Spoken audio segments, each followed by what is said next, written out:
Hello friends, સ્વાગત છે તમારું મારા આરવી કુકિંગ કિચનમાં। આજે આપણે બનાવીશું કારેલાનું ગોળવાળું શાક, જે અલગ જ રીતથી બનાવીશું। તો મેં આ 4 કારેલા લીધા છે મીડિયમ સાઇઝના।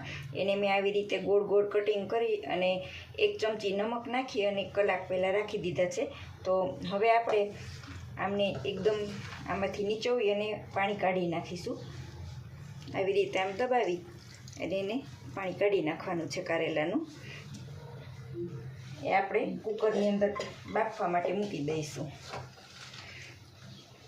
જો તમે આવી રીતના કારેલાનું શાક બનાવશો તો જે કોઈ નહીં ખાતા હોય એ લોકો પણ કારેલાનું શાક ખાવા મળશે, એટલું સરસ આ રીતે બને છે।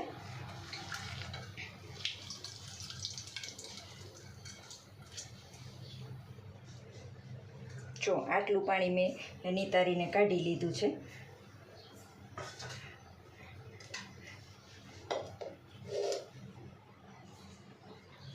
હવે આપણે આ 1 વાટકી પાણી આપણે એમાં ઉમેરી દઈશું।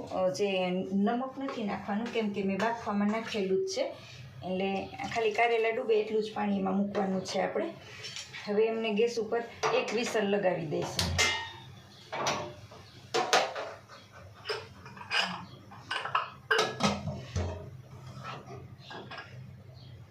હવે આપણા કારેલા બફાઈ જાય ત્યાં સુધીમાં આપણે આમની અંદર 1 ચમચો ચણાનો લોટ શેકી લઈશું।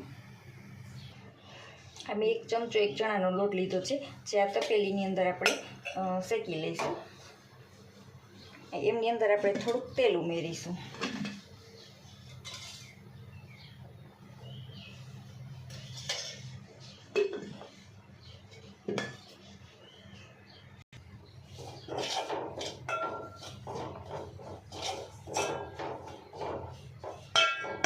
આ રીતે મીડિયમ ગેસ ઉપર આપણે સરસ બદામી કલરનો થઈ જાય ત્યાં સુધી શેકવાનો છે લોટને। જો ફ્રેન્ડ્સ, આપણો લોટ શેકાઈ ગયો છે સરસ બદામી કલરનો। તો હવે આપણે તેમને પ્લેટમાં કાઢી લઈશું।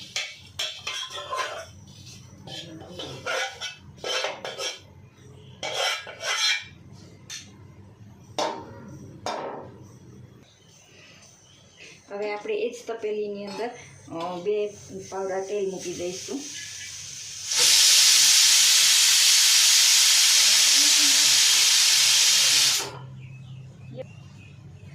આપણે તેલ ગરમ કરવા મૂકી દીધું છે અને આ કુકરમાં 1 વિસલ પણ થઈ ગઈ છે, તો આપણે ગેસ બંધ કરી દીધો છે અને નીચે આપણે ઠંડુ થવા માટે મૂકી દઈશું એને।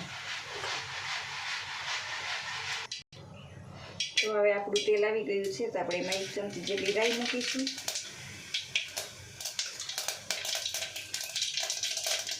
1 ચમચી જીરું મૂકીશું અને હિંગ નાખીશું। હવે આને લસણની પેસ્ટ રાખી છે 1 ચમચી, તો આપણે લસણની પેસ્ટ નાખીશું વઘારમાં।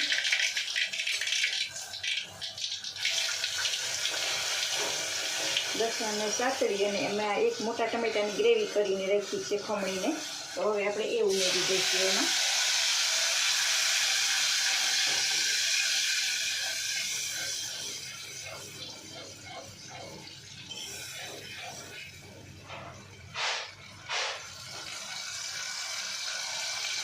હવે આપણે એમાં 1/2 ચમચી હળદર, 1 આખી ચમચી આ કાશ્મીરી લાલ મરચું નાખીશું આપણે એમાં। જે નમક આપણે કારેલામાં નાખેલું છે એટલે આપણે મસાલા પૂરતું થોડુંક જ નાખીશું।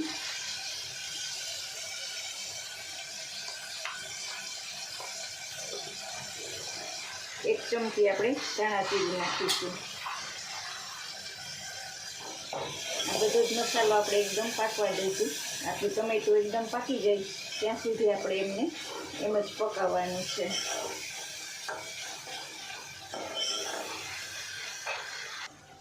આપણે ગ્રેવીને પકાવવા માટે થોડુંક એમાં પાણી ઉમેરીશું।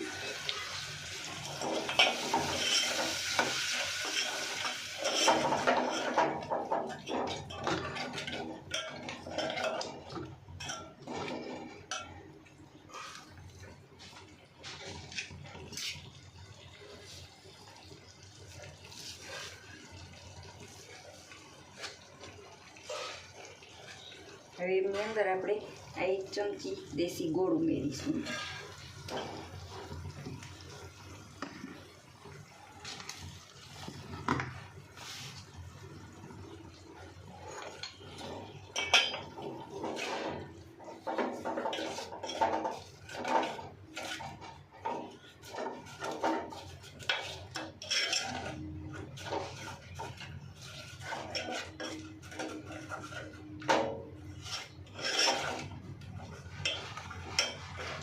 આપણો ગોળ સરસ ઓગળી ગયો છે અને આપણી ગ્રેવી પણ સરસ પાકી ગઈ છે.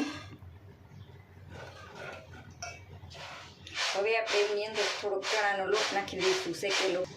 આપણે આ જે ચણાનો લોટ શેકેલો રાખ્યો છે એ આપણે એમાં ઉમેરી દીધો છે. તો હવે આપણી ગ્રેવી સરસ પાકી ગઈ છે અને આપણા કારેલા પણ સરસ વફાઈ ગયા છે. તો હવે આપણે એ કારેલા પણ એમાં ઉમેરી દઈશું.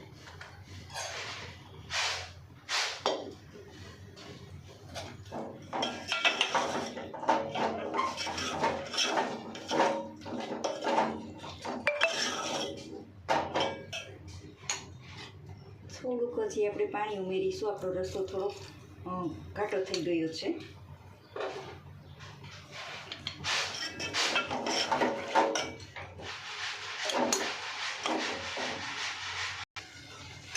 તો ફ્રેન્ડ્સ, આપણું આ કારેલાનું શાક તૈયાર છે. સરસ જો રસો પણ છે ગ્રેવીવાળું.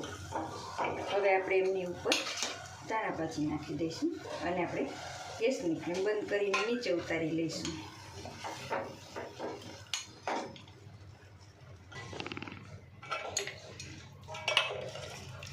આપણે શાકને નીચે ઉતારી દીધું છે અને હવે એને ગરમ ગરમ સર્વ કરીશું.